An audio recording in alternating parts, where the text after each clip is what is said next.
Just like in grasslands, fire is an important process in the forest ecosystem.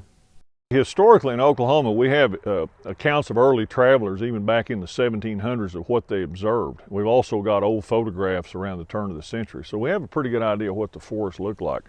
Without fire, a deep layer of litter forms on the ground, keeping herbaceous plants from sprouting. Woody plants dominate. Very little herbaceous forage is available for wildlife and livestock to eat. The trees become crowded, and their growth is reduced due to the competition for nutrients, sunlight, and space. The canopy is closed, allowing very little sunlight to reach the forest floor. This area has been burned with prescribed fire every 4 years for the past 30 years. One of the main reasons for these burns is to reduce the intensity of wildfires and improve wildlife habitat. The reduced leaf litter and increase in sunlight allows the number of herbaceous plants to increase. This area has a 4-year fire frequency as well, but to help reclaim this site faster, marketable pines were harvested and hardwoods thinned with herbicide. Many times prescribed fire alone just doesn't get the intensity of it because we've let this country go so long without fire in it. So we may have to supplement that with some type of herbicide or possibly some kind of mechanical method to speed up that process so that we can achieve our goals and objectives on what we're wanting with the fire. In areas like these forested areas, there is a possibility that the mechanical method could be timber harvest, whereas you could harvest hardwoods or harvest the softwoods or the pines depending upon timber markets and utilize that along with fire to achieve your goals and objectives.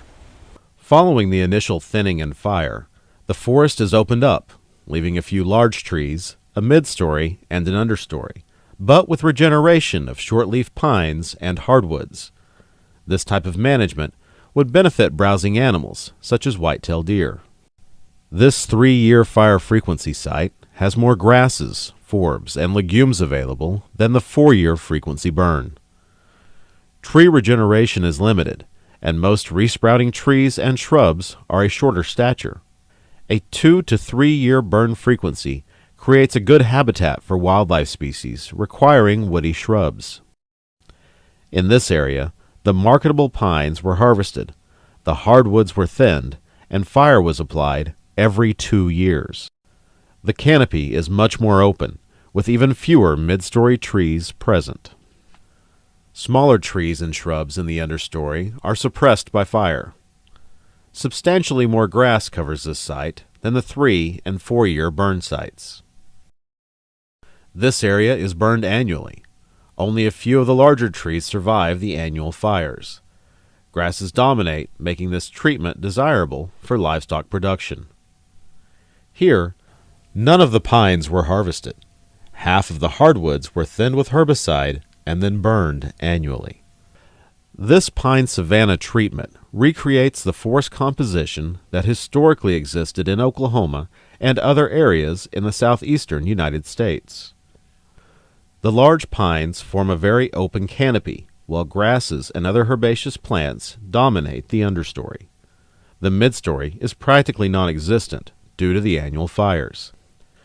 If regeneration of pines is desired in this treatment, landowners can stop burning for 3 to 5 years to allow the seedling pines to establish. Similar to the pine savanna treatment, the oak savanna is burned annually, with the pines being harvested. The overstory is very open, with the understory dominated by grasses and forbs. All the other resprouting woody plants have been kept short in stature due to the annual fires.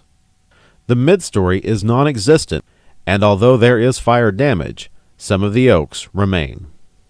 The oak savanna and the pine savanna were two habitat types that were very common historically.